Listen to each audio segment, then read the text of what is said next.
Rebonsoir. L'Europe déjà confrontée au terrorisme, on en a parlé largement au cours de la première partie de Paris-Jaffa, subit d'autres épreuves.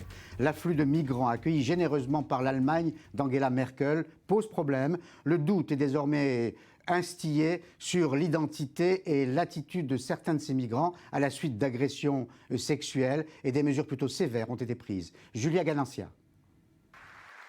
L'Allemagne durcit sa politique migratoire et certains disent déjà qu'il y aura un avant et un après Cologne.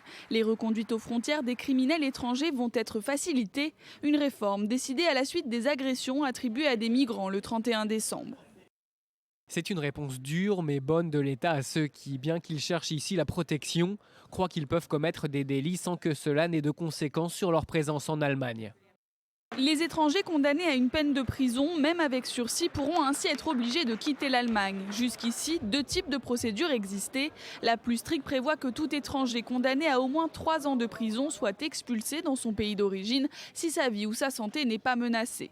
La seconde prévoit un simple ordre de quitter le territoire s'il a été condamné à 1 an de prison ferme. C'est cette procédure qui sera facilitée pour couvrir aussi les peines avec sursis. Les criminels doivent rendre des comptes de manière conséquente en Allemagne. Pour les criminels étrangers, l'expulsion est l'une de ses conséquences. Au total, plus de 500 plaintes ont été déposées pour des vols et surtout pour des agressions à caractère sexuel commises la nuit de la Saint-Sylvestre à Cologne. Les autorités les attribuent à des migrants originaires du Maghreb et du monde arabe. Depuis, l'Allemagne est plongée dans un virulent débat sur l'accueil des demandeurs d'asile. Devant son homologue algérien, Angela Merkel a réaffirmé son exigence. Les ressortissants algériens déboutés du droit d'asile en Allemagne doivent être renvoyés plus rapidement qu'aujourd'hui dans leur pays. Et du coup, Angela Merkel revient à une posture qu'on connaissait davantage, beaucoup plus habituelle, celle de la fermeté, Julia.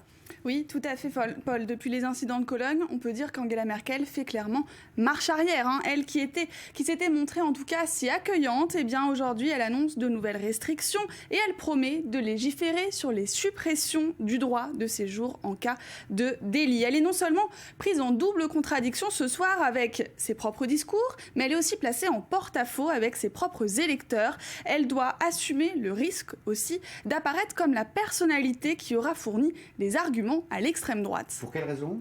Eh bien parce que dès leur déclenchement, souvenez-vous, les autorités allemandes ont tenté de minimiser ces troubles. Ça s'est passé entre le 31 décembre et le 1er janvier, mais l'information, elle est sortie très tard et elles ont ainsi laissé monter en quelques jours un sentiment de rejet qui a mobilisé l'extrême droite comme jamais auparavant. Le chef de la police locale a été limogé, mais à Cologne, une manifestation organisée par Pegida, le mouvement anti-immigration, a donné lieu à des heurts avec les forces de l'ordre. On n'était pas du tout habitué à ce genre de scénario. L'Allemagne est donc divisée, indignée aussi, et elle découvre à quel point la xénophobie pouvait ressurgir des profondeurs de sa société. L'Allemagne, où l'exclusion de l'extrême droite représentait un point de consensus essentiel. C'est certainement une manière de rompre aussi avec un passé qui était très chargé. Donc c'était vraiment un des principes fondateurs de la République fédérale. Angela Merkel a sans doute minimisé les transformations profondes de sa politique d'ouverture en Allemagne. Tout est pourtant parti de bons sentiments, d'excellents sentiments même, mais qui n'ont pas pris en compte le ressac qu'ils pouvaient engendrer. Merci Julia. Et le problème ne peut que s'amplifier tant le nombre de migrants augmente de jour en jour. Jonathan Serrero. Depuis le mois de septembre, le flot des réfugiés venus d'Irak et de Syrie ne cesse d'augmenter sur les côtes européennes. Cette crise migratoire ébranle l'Europe dans ses fondements. L'espace Schengen, qui prévoit la libre circulation des personnes, est fortement remis en question. Non signataire de l'accord, le Royaume-Uni l'accuse d'être responsable du drame humain actuel.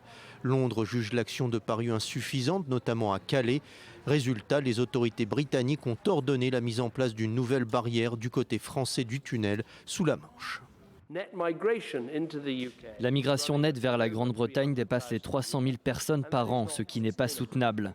On a besoin de trouver des moyens afin de permettre aux États membres de faire des changements dans les systèmes d'aide sociale qui leur permettront de gérer ce sujet.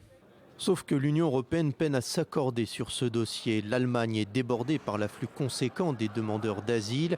Des tensions apparaissent entre partisans et anti-migrants. La France s'est-elle engagée à accueillir 24 000 réfugiés, mais l'Hexagone attire moins que ses voisins allemands ou britanniques. Les murs se multiplient dans la partie est du vieux continent, notamment en Hongrie et en Serbie. Des pays comme l'Autriche, la Suède ou le Danemark ont rétabli leur contrôle aux frontières. L'Italie a, elle, réinstallé une barrière à sa frontière avec la France à Vintimille. En Italie, le nombre de migrants en provenance d'Afrique du Nord est le même que l'an dernier pour le moment. Donc pas d'hystérie, mais en même temps pas d'égoïsme. Nous savons que les lois existantes comme la Convention de Dublin sont les lois qui ont ouvert un débat dans notre pays. 3700 personnes ont déjà perdu la vie cette année. Plus d'1 million de personnes ont traversé la Méditerranée. Il s'agit de la plus grosse vague d'immigration vers le vieux continent depuis la fin de la Seconde Guerre mondiale. Pour accueillir toute cette masse de gens, les pays européens ont mis en place des campements de fortune en périphérie des grandes métropoles. Exemple ici à Cergy, ville située proche de Paris. Des bidonvilles créés après qu'au mois de septembre dernier, la photo du corps sans vie du petit Elan ait fait le tour du monde. Et c'est la raison pour laquelle les autorités françaises ont tenu à offrir aux migrants des bâtiments en dur à Calais. Gabriel Nolin. Pour quitter la jungle, des containers. Ce lundi, Calais a ouvert son premier centre d'accueil en dur pour les migrants. 144 personnes, recensées comme étant les plus vulnérables, ont pu s'installer dans ce camp. D'ici à la fin du mois, ces 125 containers devront accueillir 1500 habitants de la jungle. Prise électrique, lits superposés et chauffage, un confort spartiate dont semblent se satisfaire les nouveaux arrivants. Dans la jungle, il fait froid, il y avait de l'eau de pluie. Ici, nous sommes protégés et il fait chaud, c'est vraiment bien. Une initiative dont se félicite la préfecture. Aujourd'hui, la France est capable de proposer à chaque migrant de Calais une solution digne. Donc nous avons une réponse pour chacun des migrants de Calais. Les containers devraient finir d'être aménagés à la fin janvier et d'ici là, chaque jour, c'est 50 nouveaux migrants qui y seront accueillis. La préfecture le précise, ces logements sont provisoires. L'accès au camp est strictement réservé aux habitants recensés et son entrée est garantie par un système d'identification. Donc, il y a un logiciel qui permettra de contrôler les entrées, mais qui n'est pas du tout un logiciel d'empreinte. C'est simplement un logiciel qui prend la forme de la main et qui est validé par la CNIL. La plupart des migrants de Calais veulent aller en Angleterre. Ils sont entre 4500 et 5000 à vivre dans des conditions précaires. Et l'on apprend à l'instant qu'au Danemark, le gouvernement et l'opposition sont mis d'accord pour confisquer les biens des migrants. Cet argent servira à financer leur séjour, à supposer que ces migrants aient encore des biens. Et l'on retrouve, alors pour tenter d'y voir clair dans cette actualité européenne, Christian Mallard, en direct de Paris. On voit bien, Christian, bonsoir, que l'Europe est divisée sur cette question et on voit bien qu'il y a plusieurs attitudes possibles face à cet afflux de migrants. Oui, alors tout à fait. On voit bien aussi qu'à travers la politique, les décisions qui ont été prises par Mme Merkel, c'est toute la question de l'intégration et de la circulation de ces migrants qui est posée ce soir dans l'espace Schengen, c'est évident. Parce que naturellement, on s'aperçoit qu'il y a de plus en plus parmi eux à la fois des délinquants, mais aussi des terroristes. Alors je pense qu'en effet, il y a un risque de voir des conséquences à 4 niveaux. Vous y avez fait allusion dans le reportage tout à l'heure, il est vraisemblable que des pays voisins de l'Allemagne, par exemple, comme la Pologne, la Tchéquie, la Hongrie, vont renforcer leurs mesures anti-migrants, parce que ce sont des pays qui ne veulent pas d'immigration. Ensuite, la France, qui a suivi Mme Merkel dans son aide aux réfugiés, dans sa politique pour les réfugiés, la France est en train de renforcer le dispositif de sécurité à la fois à l'intérieur, mais aux frontières de Schengen. Enfin, il y a un autre point, c'est qu'il est vraisemblable que Mme Merkel va devoir revoir à la baisse, avec ses partenaires de l'Union européenne, le nombre des migrants qu'on souhaitait accueillir pour l'année 2016, c'est-à-dire 1 million. Enfin, il y a le problème de l'islamophobie. Vous savez qu'en Allemagne, on a assisté à des débordements avec un mouvement islamophobe qui s'appelle Pegida et qui va se renforcer sans doute et peut-être aussi à l'extérieur de l'Allemagne avec d'autres mouvements qui peuvent naître et refuser cette politique migratoire qui a été menée jusqu'à présent par l'Union européenne. Merci Christian.